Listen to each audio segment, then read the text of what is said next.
things in this world that are not always what they seem. There are also moments in time that we see, hear, and feel things we cannot explain. 32 will explore all of the aspects of what lies beyond our physical world, and maybe, just maybe, get some answers. Until then, we will keep wondering.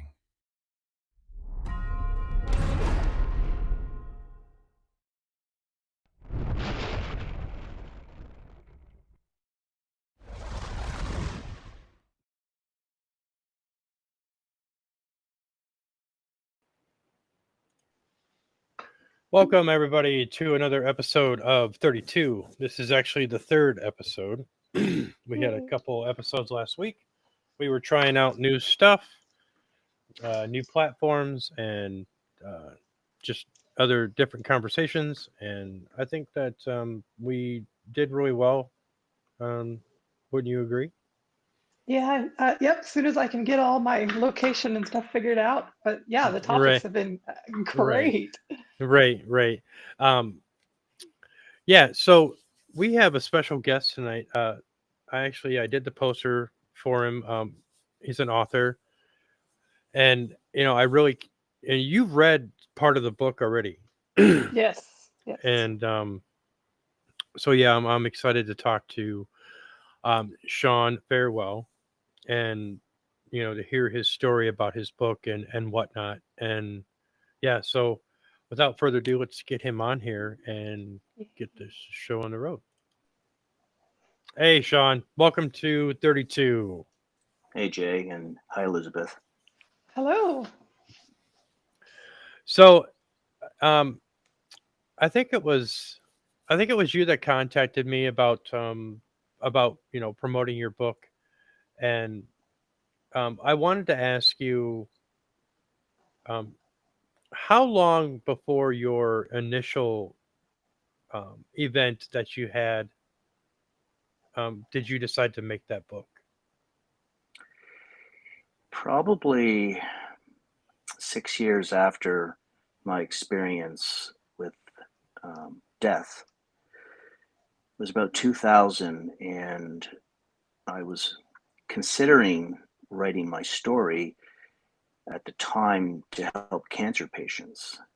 Okay. And but life throws you a curveball, and there's always something happening in life that Mm-hmm.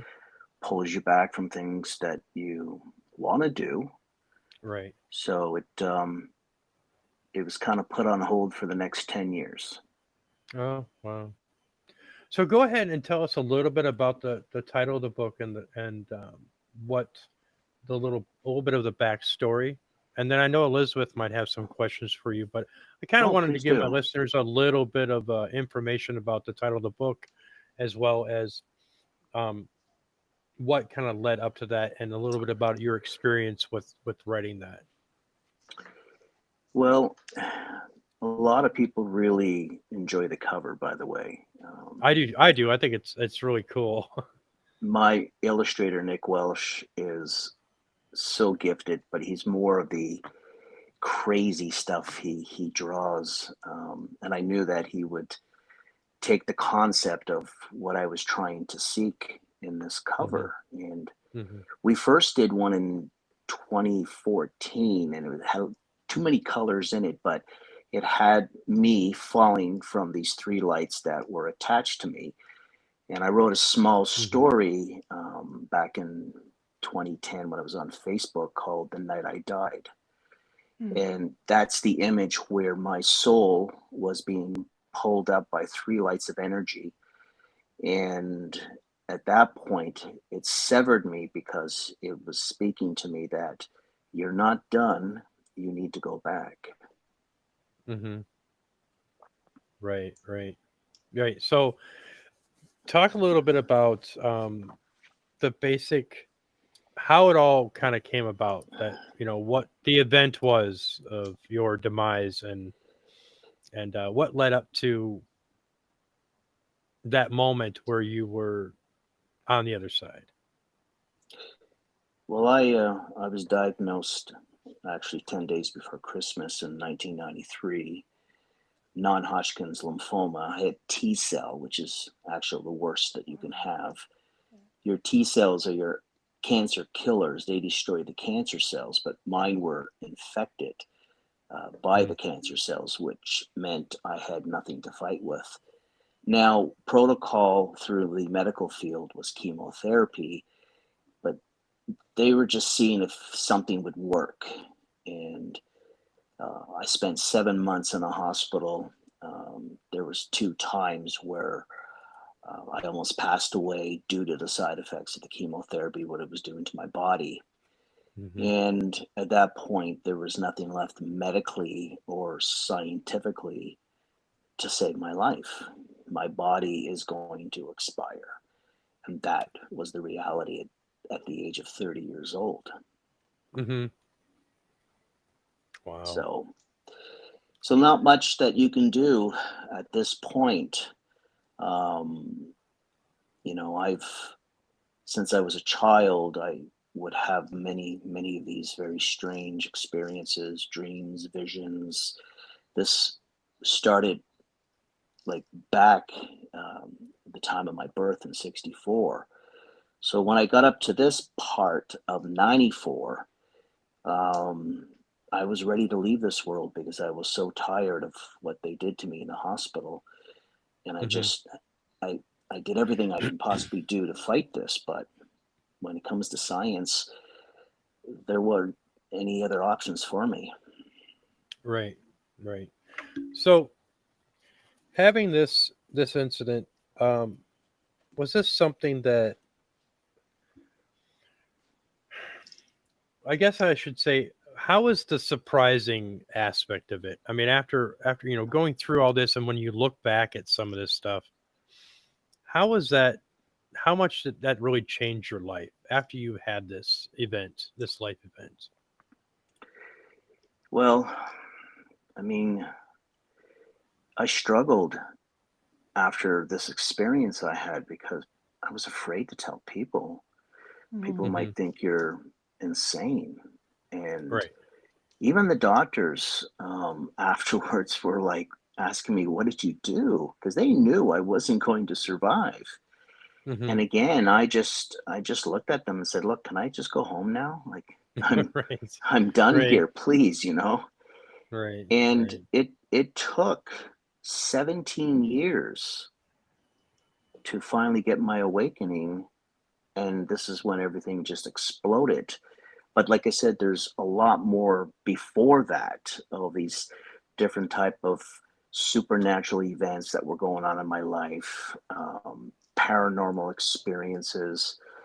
I've had almost close to 10 near-death experiences, and people are like going, "We can't kill you. Like what's happening Right. with you here?" And I'm Right. like, "Well, I guess I'm a cat with 9 lives."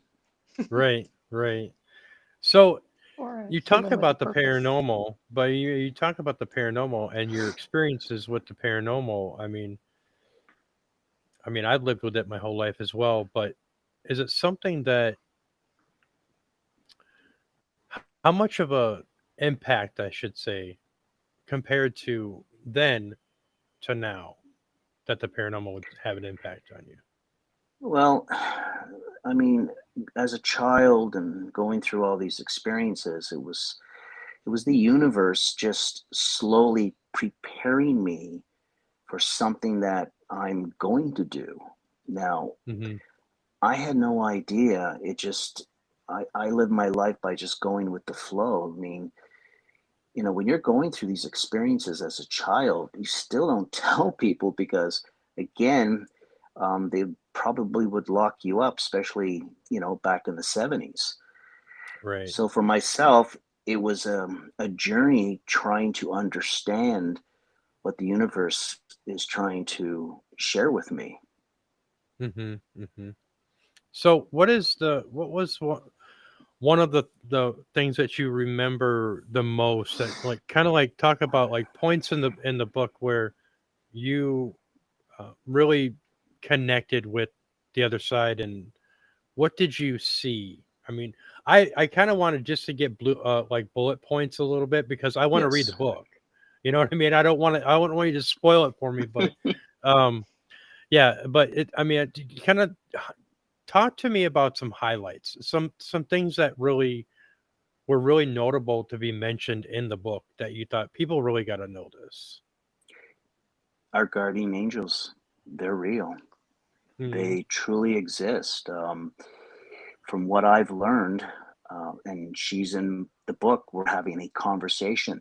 I'm having my life review while I'm still alive. When you cross over, Mhm. you'll get your life review, but this is my life review to help souls here on earth. I always said my book's a roadmap. It's going to lead you back to that light.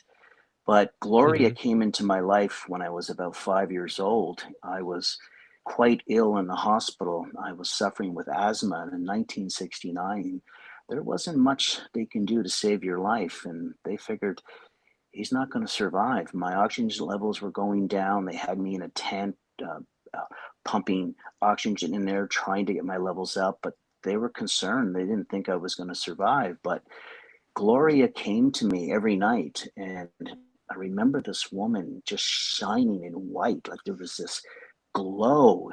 And she didn't have to speak because I could hear her through the consciousness, and her smile was so comforting. She'd be like, everything's going to be okay. Don't worry about it. I'm with you on this journey. So that's where it probably started for me, was that time in the hospital. And then again, it just started to escalate. I think Mm. based off of just from what I was able to read, you did a really good job with capturing the essence of Thank you. her. It was clear that there's so much love there. There is. Yeah.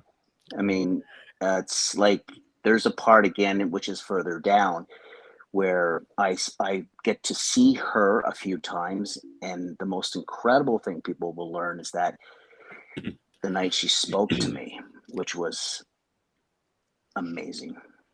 Mhm. What was some of the things that she said to you? Do you remember? Yeah. This was 20, 2012, early 2012. And this is the part where there was a spiritual battle against these dark spirits. Mhm. And this was afterwards. And she channeled through my friend Carolyn, who is a very powerful medium. And Carolyn has an accent. She's from Arkansas. And this lady that was talking to me, she first started to speak a language I couldn't even understand. But what it was angel language. And Mhm. I tried to stop her, and they say you can't. When they have a message from God, they have to tell you the message. Right, And right. everything went silent. And then I started to say, okay, who's there? Who's there? And she was speaking to me now in a language that I can understand, but it still wasn't Carolyn, because Carolyn's got a deep Southern accent. Mhm. And she was telling me about these rooms that I have to go to. And she says, your father, which is God, he's left you all these keys, and you've got to open these doors, and there's going to be file cabinets and all this information. And um, she was in a hurry because she needed to get this message out. And one of the things that was really, really creepy is before she ended the conversation, she said, Sean Barry, beware, the beast is near. Mm. Hmm. My hair Wow. stood up when she said that. Yeah, I bet. Yeah, I've had my run in with the darkness a couple times, and yeah, quite threatening. So yeah, it's when I hear people, go through experiences like that, and with the connection the other side, and the messages that they do get, uh, it's kind of comforting for other people, especially living people, and that do have that kind of that fear of what's on the other side, what happens when I die, and all this. So it's stories like yours and others who have shared NDEs, their personal NDEs, near death experiences, and it gives people hope. And so I would beckon to say that, you know, your book has probably already helped a lot of people. And, you know, having said that, you know, are you, I will ask you, are you planning on writing another book? I have a friend. She lives just off the island of Australia, Tasmania. And she used to talk to me a lot in January, February of 2012, because in the book, I was given as a gift because I did something for God that He wanted to see if I was willing to sacrifice my life to do this. And this Hmm. is all part of the book. I mean, we could talk bits and pieces about it because I'm sure the audience is going to go, okay, okay, what's he saying? What's he saying? Um, I had a gateway in my basement for 6 months. And I had a Hmm. gatekeeper. His name was Simon. And he would allow the spirits in and out every night. On an average night, I'd have about 70 to 100 spirits just hanging out with me in my basement. I literally had a spirit cafe. It was the craziest Hmm. thing. And what was strange about it too with these spirits is that they were Hmm. like Call, celebrating. There were yeah. children running around my basement, animals running around. They were dancing and just they were just celebrating because it was such a beautiful moment with me and what I did. They were so Hmm. excited, and there were nights where I'm trying to talk to Carolyn through Skype, and you could hear them chirping like they're trying to break through. And Carolyn's got to Hmm. say, guys, settle down. Let us finish first. We'll answer your questions. And the funniest Right, thing is, right. it got quiet. We're looking at each other. We start talking, and they start up again. It's like, guys, Hmm. settle down. So Right, right. this was one of the major things that my friend Jeanette said. You should write that story, the 6 months with the Mhm. gateway, because when I wrote Fallen from the Light, I left a lot of stuff out because people would say, okay, either he's insane or he's on some heavy duty drugs, one of the two. Mm. Yeah. But Hmm. the things that I experienced, Jay, in that basement would, for some people, it would excite them or it Hmm. would terrify them. Right, right. You know, people who don't understand or know, you know, the mechanics of the spirit world in that sense, they're afraid of it. And it's, you know, it's easy to come by. You know, I mean, there's spirits everywhere, and a lot of people are blind to it. And I had chosen, you know, to try to kind of block it out as I was growing up, but it didn't work Hmm. that way. And just because who I am, it just was just like, you know, it's kind of like running away from, and I use this analogy softly. It's like trying to run away from a cops after robbing a bank.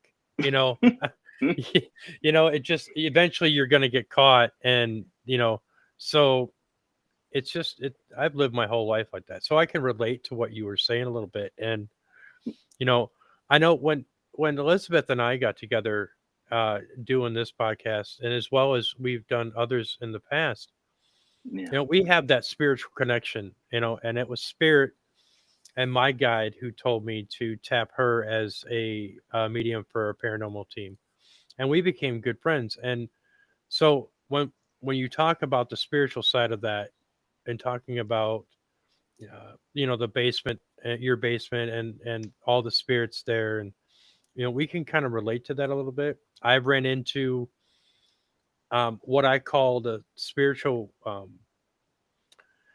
way station, because these spirits come through this building. They come through, and there's a lot of them, and they some stay and some go, but there's enough of them to make that traffic noticeable.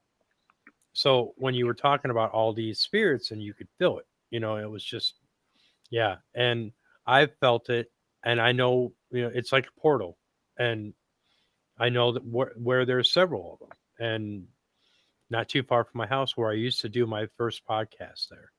And that was the house that was built in 1885, you know, so, or 1855, I should say. So it's It's a one of the lot of old, it's a lot of souls that pass through there. that pass through there, excuse me, and they still pass through there. Yeah. When I go to visit there and talk to the owner, um, there's spirits there that know. I mean, when I used to go there and I would walk in, the lights would dim, Mm. and so the owner would know that I was in the building, and so yeah, that was kind of surreal. But you know, having these type of emotions and in relationships with spirits, and even the NDEs, the near death experience, it's life altering, but it's almost like an awakening. And I really think that from the way you describe your particular event, and that you had this kind of aha moment. um were you, when you were growing up and you were experiencing paranormal events, or things that were weird like that, was there a time where you were kind of waiting for that aha moment, or did you have any of those aha moments before your NDE? Oh, I've had many. That's like I told people when I was writing the book, I might have to write three of these because there was just too much. And like you're saying, it's once you see this and feel it, it's there. It doesn't go away. It's there. Mm-hmm. It's because it's part of us. Yep. I was about 7 years old coming home from school, and there was a commotion going on, and I stopped and I see this taxi in the street. People were screaming. A woman was trying to get this guy, and she was cursing, and then I see this lifeless body on the ground, and I'm staring, but I can't see the face. I can't tell if it's a boy or a girl, but I had this weird feeling that I knew who was lying on the ground. And it Mm-hmm. was like, it's John, my teammate from soccer. That's what Mm-hmm. came to my head. And I Mm-hmm. believe his spirit was right beside me, confused because when you are hurt severely to the point of death, it's a sudden death. The soul is in shock because it just doesn't understand, why am I out of my body? What is going on here? Mm-hmm. And I felt John was trying to communicate with me. And this is where Gloria steps in, and she's telling John, Sean's not ready yet to hear. He Mm-hmm. senses, he feels, he knows, Mm-hmm. but he's not yet ready to hear you. And I Mm-hmm. believe she guided him home. 2 days later, I'm sitting at the table and the phone rings and my dad answers it. And it's John's parents. And they're asking if all the teammates can come to the funeral. And I'm sitting there thinking, I was right. It was John. But again, I didn't tell my dad this because I'm 7 years old. How am I supposed to know this Right. stuff? Right. Right. So Right. for me, that was a really powerful moment where spirit was asking me for my help, but Mm-hmm. I wasn't yet ready to assist John, but I know Gloria did. Are Mm-hmm. you counseling spirits now? Well, they were keeping me busy for a while. Yeah. They do that. I would, I would, I would wake up and I'd have one like looking straight in my face. It's like a little, hey, excuse Yeah. me. Surprise. Yeah, been there, done Push in that. his face. Yeah. Can you leave, please? I'm trying to sleep. Yeah. Yeah. Or I see children a lot for some reason. I Mm-hmm. saw this beautiful girl about a couple of weeks ago. I was sitting there, I was in a meditative state, and I saw her running through the basement, and she had this color behind her, like a rainbow. It was following her. It was the coolest thing. And she was skipping Mm-hmm. like she was singing, and she stops and she smiles at me, she waves at me, and I'm waving back at her, and then she just keeps skipping away into the bathroom, and as she's in the bathroom I could still see the color that she's pulling. It was the coolest thing. And then the color went, so I got up to go to peek in the bathroom to see if she's still there. Of course, no, she's gone, but she's just sort of saying, hey, we're here, we haven't left. Mm-hmm. So, and Mm-hmm. those are the nice ones. I Right. love the Right. nice ones. I just don't like the dark ones because I've had quite a bit of those Yeah. try, and you Yeah. probably had that feeling Yeah. too. Yeah. I have actually. I've had them. Um, I've actually had one where it wasn't that it was a bad a bad one, but it was a confused one. Oh, I think I was out on my deck, and um, it was late at night, and I was standing there, and this old lady in a nightgown floated up the ramp, and I was like, okay, I'm tired. I'm making that up. It's my imagination. Um, and I'm telling myself this, and this person this female got closer, got closer. I could sense her, and I closed my eyes, and now I'm getting full description. Now your brain can make a full description of certain things, but um, you really kind of got to put a little effort in that, and I yeah. didn't put any effort in that, and so she was confused. I kind of tried to ignore her, and I think that's when my spirit guide was helping her because she was an old lady. She passed in her sleep, and I know it's a knowing. You just know certain things. You know what I mean? I w- And like you I said, you was were talking with you had that your teammate. You knew that it was John. I knew it And was it's just John like because that comes he's right into reaching your out yeah. right into your Right, head. right. I mean, people Mm-hmm. will say, "Well, it's just in your head," and I say, "Yeah, of course it's in my head because they're talking to me." Right, It's like, right, right. but Carolyn and myself for a few months while we're working with the portal in my basement, we were pulling souls that were stuck, Mhm. and we were guiding Mm-hmm. them to the light, and Archangel Michael was there waiting for them to guide them home. And Mm-hmm. I was learning this stuff, which was amazing because there were a lot of the people that were confused were in tragic accidents and So special. they Mm-hmm. were in shock and they Mm-hmm. had no idea where they were. And they found us, and they can see, like, once you're open to it, we have a beacon and they can see the beacon. Oh yeah. So Our lights are they pretty head bright. straight to you. Yep. And Yep. you know there was a song I used to play by Coldplay, "I Will Fix You," and Mm-hmm. it's like he's going to fix you before you go to heaven. Mhm. Mm-hmm. And there was this little girl. She died, and she was in the basement. And Carolyn said she came over to me, and I got down on my knee, and she hugged me, and and then she waved goodbye. And Carolyn watched her go into the light, and she was gone. Mm-hmm. And every time I hear that song, I think about her because Hmm. these were the beautiful things that I was learning. See, people think it's all scary and boogeyman stuff and everything, It and really it, isn't. no, no, no. Um, what we were doing is we were helping lost souls find their way home, and that's why I wrote the book, to help these souls that are still alive like us to Mm-hmm. find that light and don't get lost. And if you do get lost, we're out here to help you. Mm-hmm. So Right. do And you that's think, something that me and Elizabeth have talked about too, is that's what we wanted to do the show. We wanted to be able to help people.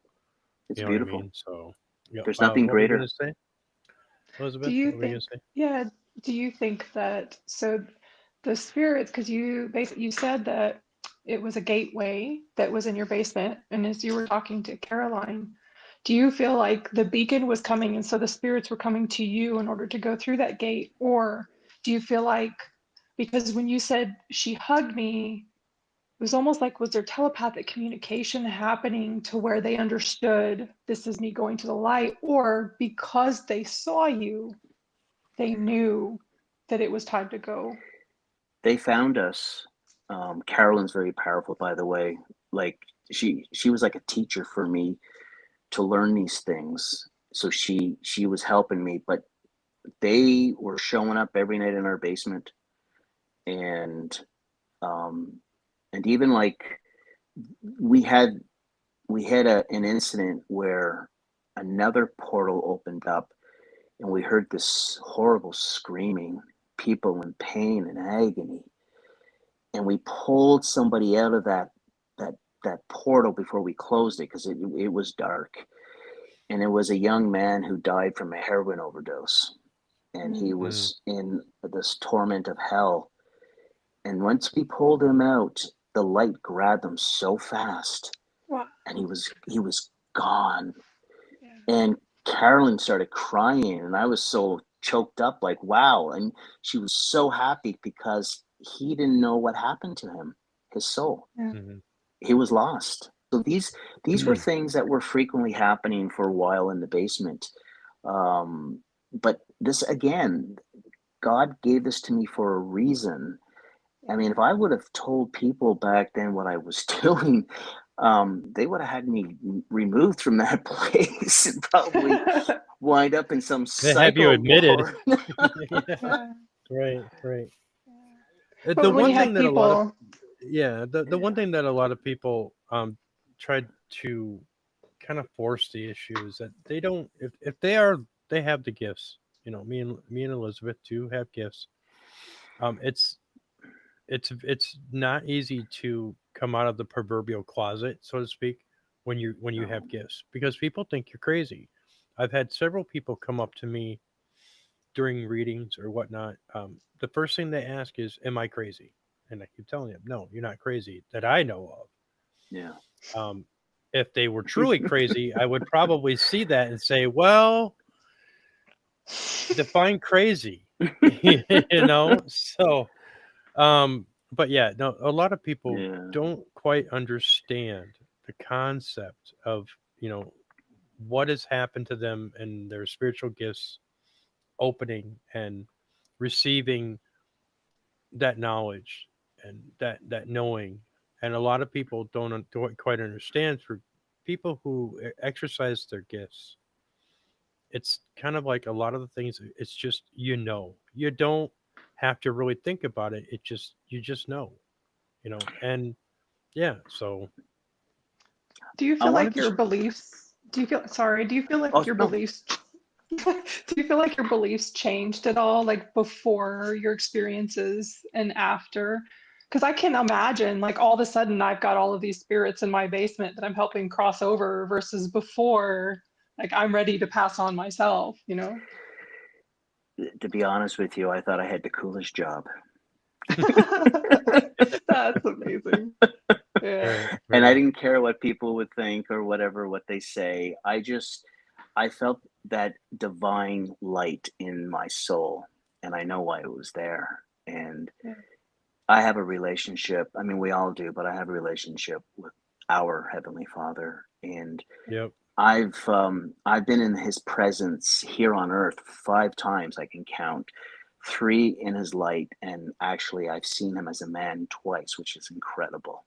Hmm. And the one thing, and I was talking to somebody the other day about this, and the night that I died, I remember I went to bed and like every other night, and I I heard this woman calling me, and I knew it was Gloria, and Hmm. she's asking me to reach up.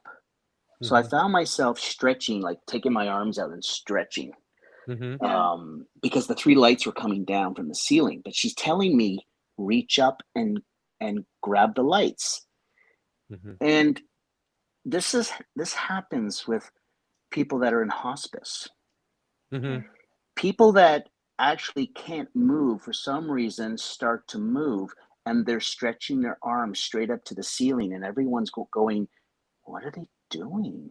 And I'm Hmm. sitting there with a smile on my face going, oh, because the big guy upstairs is calling now. It's time to go. It's like, Right, and this is what they're right. doing. They're like, they are so happy they're getting out of this world because Hmm. when I was there attached to those lights, I felt nothing but a love that doesn't even exist here on earth. Right. And he said to me that, and I remember the first thing he said, everything's going to be all right. And I want you to remember that, Elizabeth, because there's a part I have this out of body experience in church. And Mm. someone says that to me too, by the way. Oh, And wow. yeah, there's a connection right there. And then he just basically, in a split second, I knew everything was going to be fine. Mm-hmm. And the freakiest part is when he severed the connection. I felt like I was on a roller coaster. When you're going down, you feel those G forces. Mm-hmm. Yeah. It was like a split second, and when I jolted into my body, I remember I lifted up out of bed. I've had this big gasp of air come out of my lungs because I was dead. And I Yeah. remember my fiance freaking out, thinking I'm having a heart attack, and I want to tell her like this thing I just experienced, and she basically said, "I don't want to hear it." Mm-hmm. What? Yeah.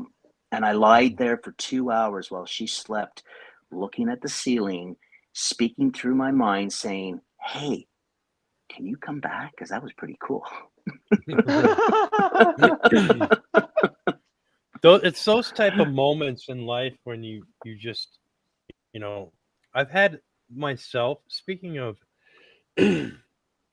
lying in my bed, and when I was trying to discover, or accepting my gifts and whatnot, I went to see my grandmother's grave and my mother's grave because they're right next to each other, and I was asking, what is happening to me? Why, what's going on? Why am I now experiencing more of this?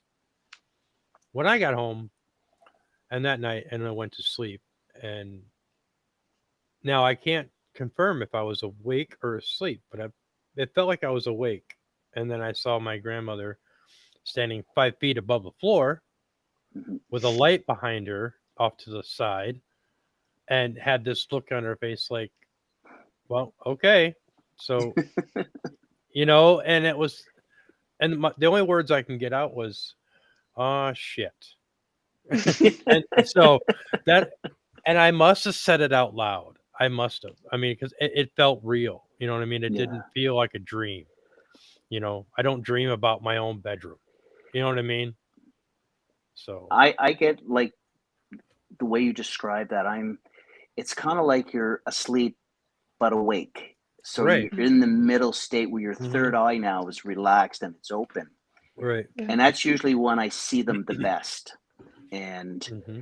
I try now to not wake up, in a sense. I want to stay in that middle state because I want to hear what they have to say to me. Right. And that's not Um, easy, no, it's especially not. if you're tired. But my grandmother, she was my mom. Uh, sh- Hmm. she raised us, and she did the best that she can do.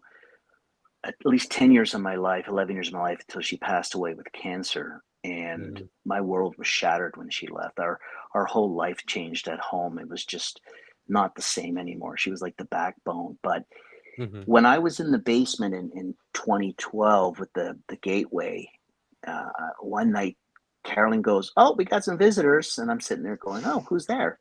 She goes, "Well, looks like your grandmother's there." And I went, "What?" And then she said, "Oh, your dad's there too." I'm like, "He is?" "Oh, and your best friend Jerry's there. They're the three of them. They're all there sitting there laughing at you and everything." I'm like, so they would come to visit me in the basement to see me. And they're just like, "Hey, we're here. Don't worry about it. Yeah. Just, you've got to go through this process." And, you Hmm. know, a lot of people are going to turn their backs on you, which they did. A lot of people did. But they Yeah. said, just keep doing what you're doing, because in the end, those same people that turn their backs on you, they're going to be calling you one day for help. And it Hmm. happens. Yeah. Oh yeah. Yeah. I believe that. Like I said, it goes back to the people who are afraid of stuff they do not understand. It's And if they don't knowledge. understand it, yeah, right. Like, this is a great platform that you're doing. We're Hmm. sharing this kind of knowledge to help other souls. I mean, we, when we're babies, our third eye is open. We can see. We Right, talk to right. dead people all the time, and we didn't realize. To us, it just seemed like somebody, like just a regular person. Hmm. Yeah. As we get older, we start to lose our innocence, and the eye starts Hmm. to close because we stop believing. Right, right. Some people are very fortunate; their eyes stay open. I knew a girl, and she's in the book too. She was a medium helping out at the time. Her name was Beck. She was from Australia. And Beck, we could be on Skype and she'd be going, oh, I go, what, Beck? Oh, there's a bunch of ladies walking around your basement. Really? Yeah. Oh, okay. What do they look like? Well, they're like dressed in the 19th century. Oh, cool. What are they doing? Well, they're just sitting over there like having tea, listening to our conversation. I go, oh. And then she would go, oh, what? Another one. Where? Right beside you. No, what? Really? Yeah. It's a little girl. Really? What does she want? She just wants to hang out with you, Sean. She really likes you. Well, okay. I like you too. You know, it was just things like that were going on. Right. Right. That's amazing.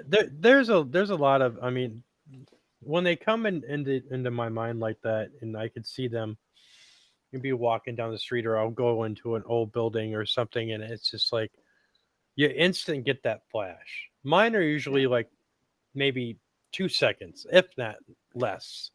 Yeah. But that imprint stays there. Now, It does. inconsequential thought aside, which is just random thoughts that your brain just is always working, and it's doing just random things. You think of, a guy riding his bike down the street, or you think of a car accident, you think of this, you think of flowers, whatever.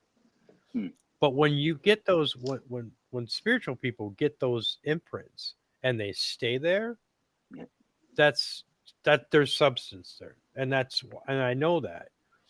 When I go to sleep, I usually, the first thing I do is close my eyes, and as soon as I close my eyes, I have another set of eyes looking right back at me. Every night.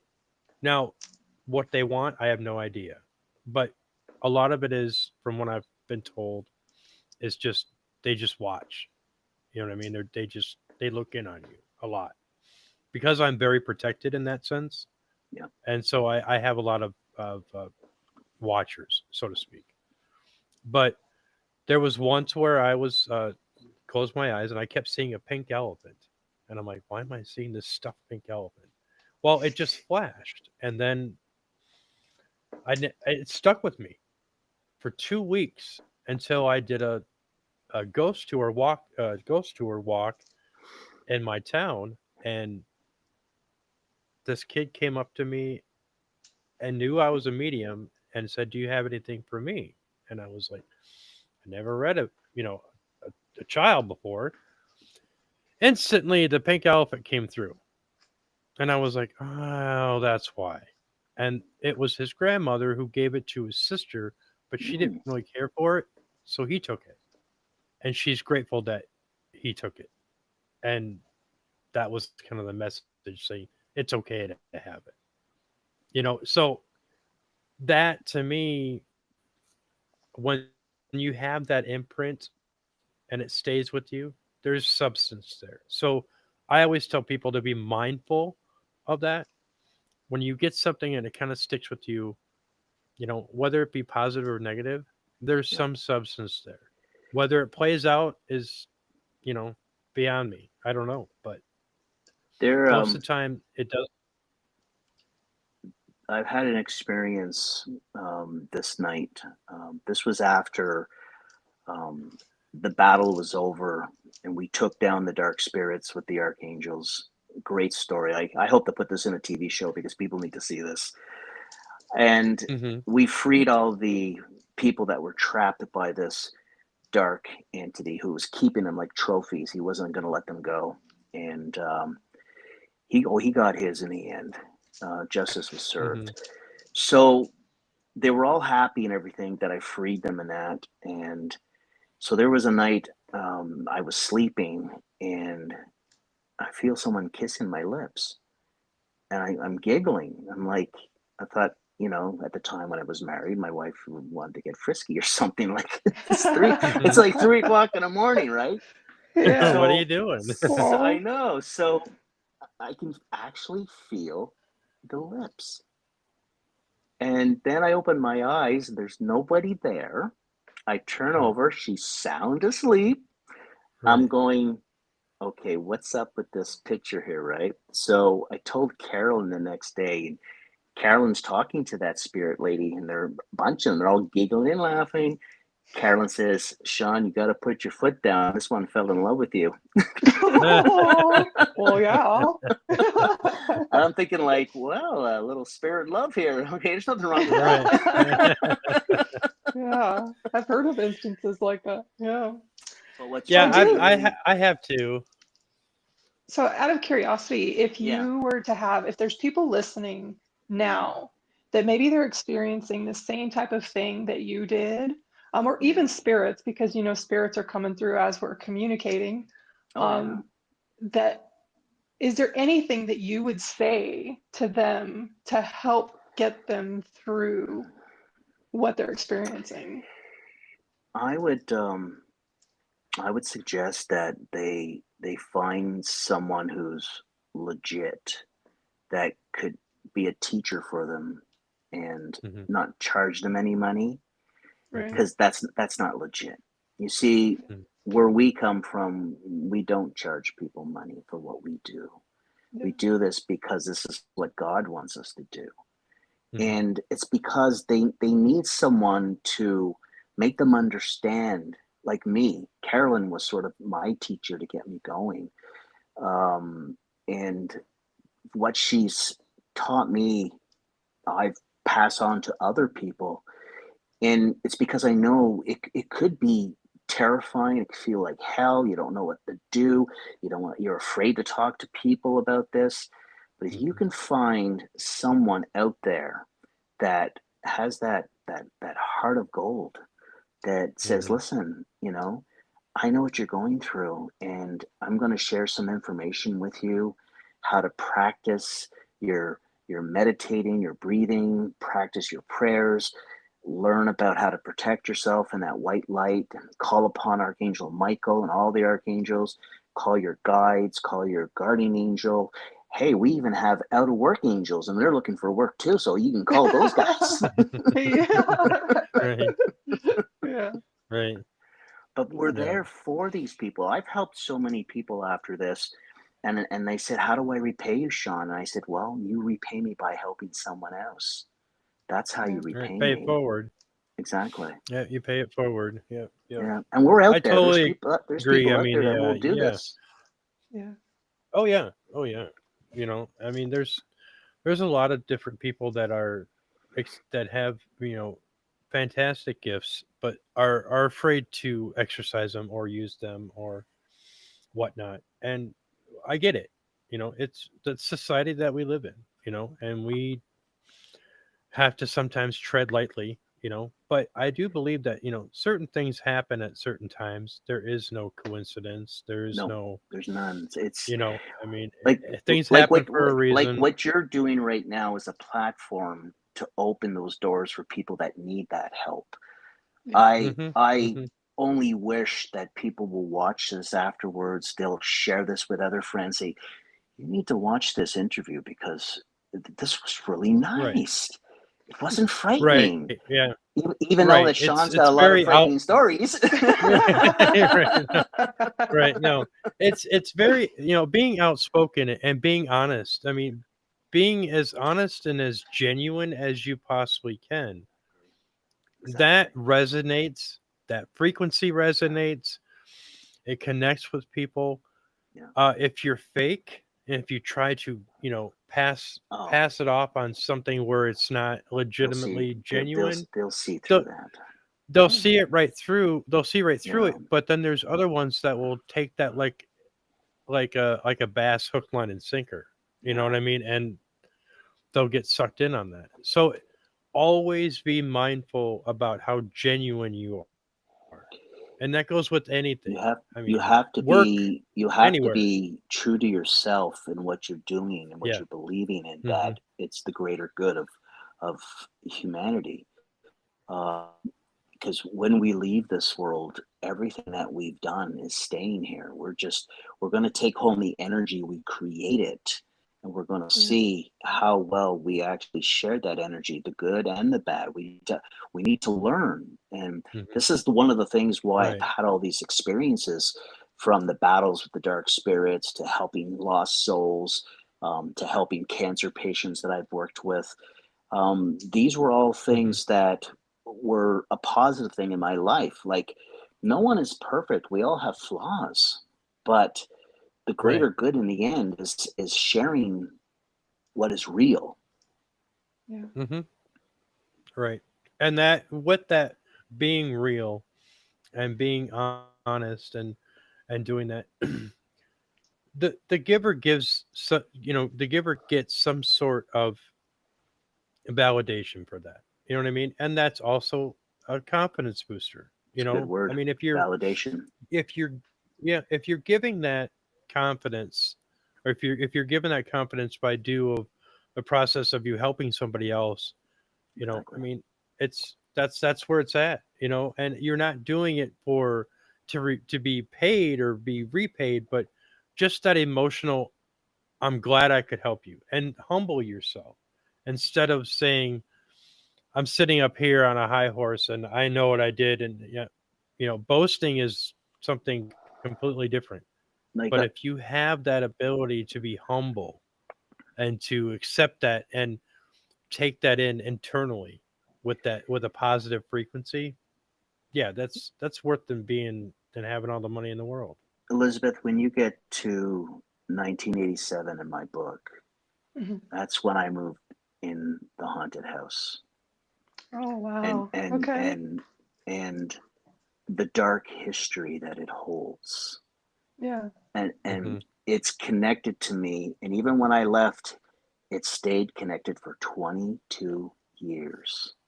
And Wow. then Wow. and then and it was time for the truth to come out, and it was time that God wanted to see, am I willing to sacrifice my life? You see, this is the thing about the ultimate sacrifice.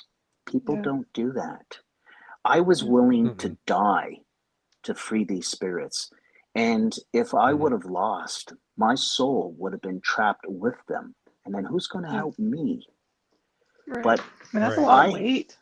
Yeah. yeah, and I didn't think about that back then, because the only thing I thought about was to free them so they can be with their loved ones.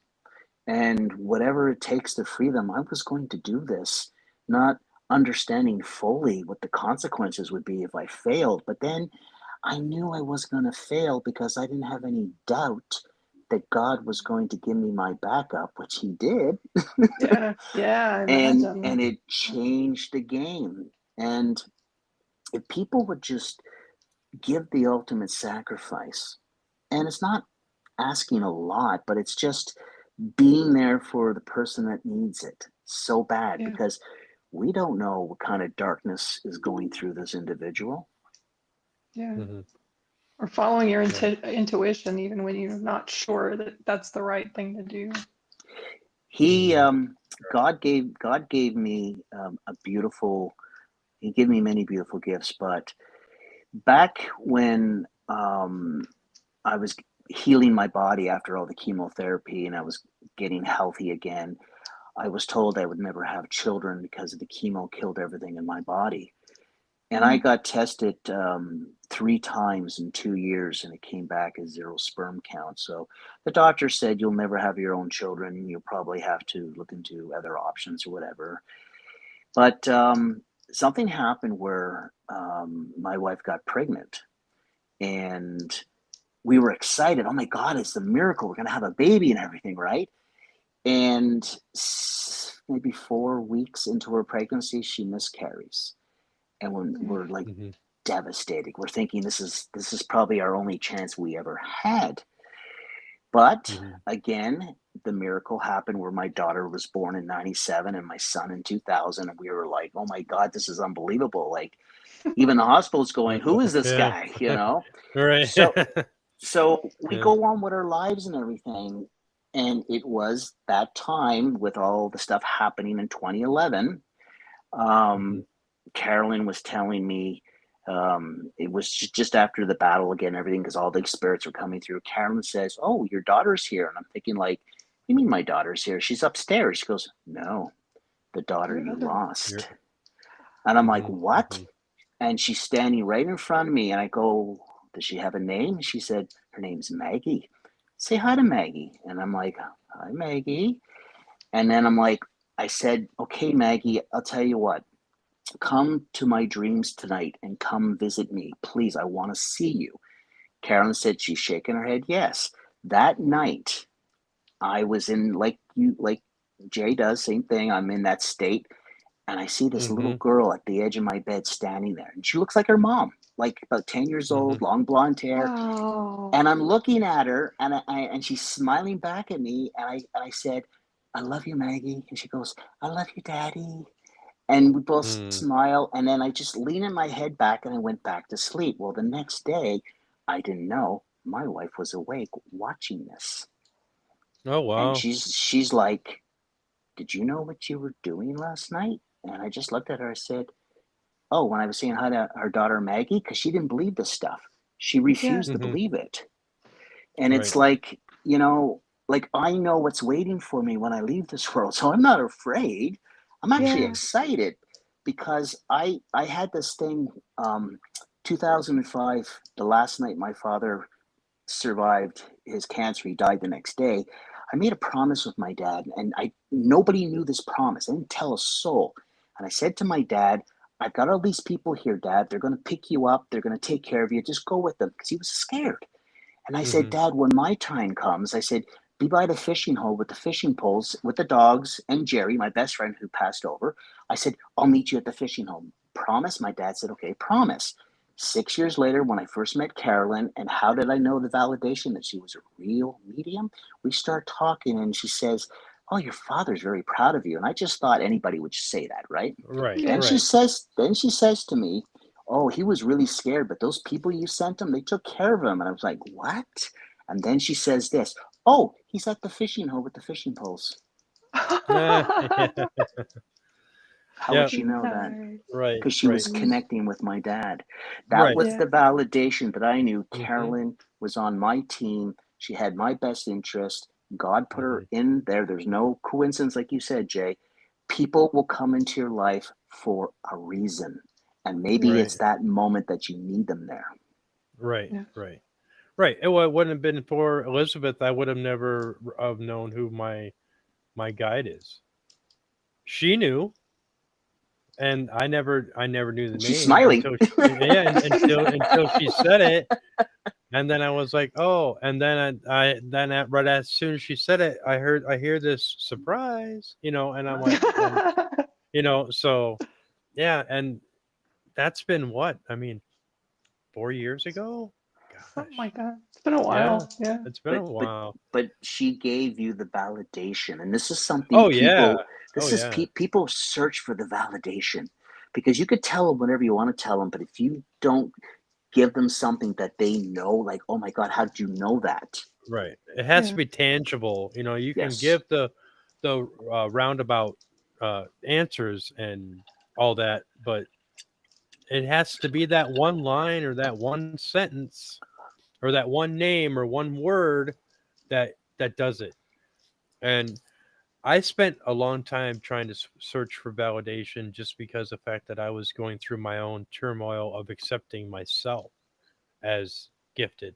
You know what I mean? And I had to just throw that aside and say, Yeah. I have to accept this Yeah. regardless. I can't just, you know, have, as Matthew McConaughey would say, his dad would always tell him, don't half ass it. And Mm, so that's kind of what I go by. I just try not to half ass it. If you're going to go in it, go in it. If you're going exactly. to take that frequency, take all that frequency. You know what I mean? I So, I went through so much because of the spirit activity that was going on and everything that was happening. My marriage came to an end. She just couldn't handle what was, because I was growing. I was Mm. get to a higher frequency, like a level that we get to, and I was getting mhm, there, and I wanted her to grow with me, but she stayed like at a much lower level, where those kind of levels are more about the materialistic world, mhm, and I didn't look at that anymore. I saw that light, mhm, Yeah. and it was like, no, no, no, there, that's where you want to go. You don't want to go mhm. down. You really Right, Yeah. don't want to go down. You right, want to go up. And right. I was getting to that point where it was too much for her. Mhm, And it was tough because I had to make a choice. There was a moment, the pain was so horrible inside me, I couldn't turn it off.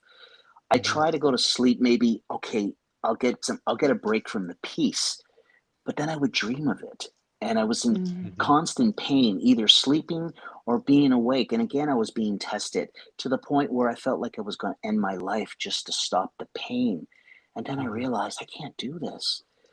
I got to make a choice here. And I chose I'm going to get through this. I don't know how I'm going to do this. I'm going to get through this because I'm choosing a higher power, because I know there's big things that I need to do. And even though that I Mhm. have to go through these painful things of letting go, and this is the thing I tell people, if you can let go, then you will grow, where you'll always be in the light, where you'll always have sight. And that's something Right. I Right. wrote, and that's Right. something I live by. And I see it Mhm. even more and more now. So the stuff around me is just a temporary stuff in my life. It Right. serves its purpose till it's over. But the most important thing is when the souls come to you, they come to you for a reason, because you were Mhm. chosen to help them. You're sort of Yeah. like a Mhm. guidance counselor. You guide Yeah. them where they have to go, because that is what you signed that contract before you left heaven to come back here. And I was Right. going Yep. through, Yep. and Jay, I was going through the same thing you were going through, all those emotions. And it was Mhm. like a difficult thing to try to turn that off. Mhm. Yeah. I just had to accept it for what it was, instead of living in fear of it. You know what I mean? Exactly. I just had to. This is who I am, and I Yep. can't turn it off. You know, I But you mean, can't. I You can't. can't. That's the thing, Jay. You can't now, Yeah, because you can't. No. you put the vehicle in drive, and that's it. Yeah. You're going to Right. you can't go Right. anymore. Right. Elizabeth, I got a question for Now you. I can roll up the windows. I can roll up the windows You and could. You turn the could. radio on for a little bit, but ultimately I'll Yeah. still hear on the outside. They need you. That's why they come to you. Mhm. They need you. Yeah. Where about are you in the book? I'm just kind of curious. I just finished when you with that first chapter. So you're starting the begin, like literally, it's like the beginning because you finished your conversation with Gloria. 74. Yeah, Yeah. So you're going to learn a little thing about quantum physics in the next story, yeah. I love quantum and physics. that Yeah, was crazy. yeah, Mhm. My yeah. Mhm. cousin, Barb, she was one of the first people to buy my book, and she told me she lost sleep because she couldn't put it down. Yeah, And she yeah. was like, she loves the book, but she said the part about, and I'll just kind of tell you, I Mm, got run over by a car. I won't give everything out of the yeah. way. So they Mhm. thought I was run over by a car. She said that was quantum physics. And I looked at her and smiled. I go, yeah, it probably Yeah, was. yeah, yeah. So she just could not put it down. And the strange thing is her son-in-law is a psychologist, and you're gonna love this one. He read the book, a psychologist, and he Yeah. couldn't put it Mm. down. And I was laughing because it's like, a psychologist. I guess he thinks I'm really crazy Hmm. now, and he just couldn't Nope. answer this stuff, right? But Yeah, he yeah. loved it, Yep. and Mhm. like I said, and she has a friend who's probably listening now, and her name is Doreen, and she thought, okay, what kind of drugs is this guy on? But she's like, but Right. she's like us. Right. So I mean, this is what Yeah. you get from people, and it's funny now that when people get to know the things you can do on a spiritual sense, they want to know more. Now they're curious. Yeah. They're like Yep. how does this Yep. work? So Yeah. Mhm. it's kind of fun because I get to entertain people, but it's in a great way. It's a fun way, because this is what spirit wants us to do. They want us to love. They want us to Yeah. laugh, live. Mhm. God, they're on the other side saying, crazy, what are you doing? Mhm. You're wasting time. Do something. Yeah. Right. Right. Right. Don't let Right. fear And we live control it. enough on yeah, we live enough in the reality that we waste too much time, Mm. you So know. true. So, So yeah. true. So our hour is up, and I want to thank Sean. You have been a fantastic guest, and we got to Well, have thank you you. on again because this Yeah. was very intriguing and interesting. And I am sure that my listeners will get a large dose of reality from you in that sense. And I'm grateful that you reached out to me. So And I just let the audience So- know. I have a second edition to the book where they can find it on Amazon. I first put it out in color with the high quality paper, so it was a little pricey, but it wasn't about the money. It was just the quality. But I just put out a black and white, which is a lot cheaper. It's more affordable for people. So to each his own Mhm. who chooses to get this. And my main goal is down the road. I'm saving up some more money because I want to do the Audible, which is like 1,500. So I want to put that out because tonight a friend of mine, Jeffrey, who was blind, he loves my Mhm. story. And for the people that would love to hear it if they don't want to read it, this is the big thing today with technology. People Yeah. driving to work, working out, they love listening to audibles. So but then Yeah. some people are the old fashioned ways, right? They want to hold the book in their hand. So Yep. yeah, Yeah. And Jeffrey was actually in the chats too. So I thought so. Hey, Hi, Jeff. Jeffrey. yeah. He's amazing. Jeffrey. Yeah. This guy has the most incredible hearing, because that's the thing about when we lose a sense, we gain it somewhere Mhm. else. And Jeffrey is like, he's amazing when it comes to things like that. He's going to want to be talking to me later. Yeah, probably. so cool. Probably. That's awesome. So we want to thank you again. Your book is on Amazon. Anywhere else Yes. that they can find your book? Just Amazon, 2 editions. Just click on. There's a little thing that explains which one, because you'll see two different prices. You're going to go, oh, this is half price. Just want people to understand that's right. the black and white. Mhm. And it was my son, by the way, who said, Dad, you should just put it in the black and white anyways. And I said, you're right, Ryan. So see, I'm taking Right, advice right. from my 25-year-old son. Well, there you go. Yeah, I have it. I have it on Kindle, so I know it's on Oh, Kindle. okay. Mhm, yeah, Okay, good. Perfect. Yeah. I mean, yeah. Right. listen, Right. the whole point was it was time to get it out. 15 years in the making, 3 rewrites, a lot of distractions, a lot of battles, and it was Mhm. time. Yeah. Thank Right. you. Right. You're Right. welcome. So you. I want to thank you, Sean, again. This has been great. I want to thank Elizabeth, my other host. Thanks, for Elizabeth. gracing Thanks, us. Jay. Yeah. Yep, Thank you, yep. Sean. It's nice meeting And you. our And yes. Go ahead. sorry, and Elizabeth, get my email, and when you're finished with the book, send me a message. And if you want to put a review out, please do. I just want to hear your thoughts, because Okay. I love the fact. I just want to hear what people got from the book, because it's Yeah. such a wonderful feeling just to know that, wow, I loved it. It's like, oh, thank God I did something right.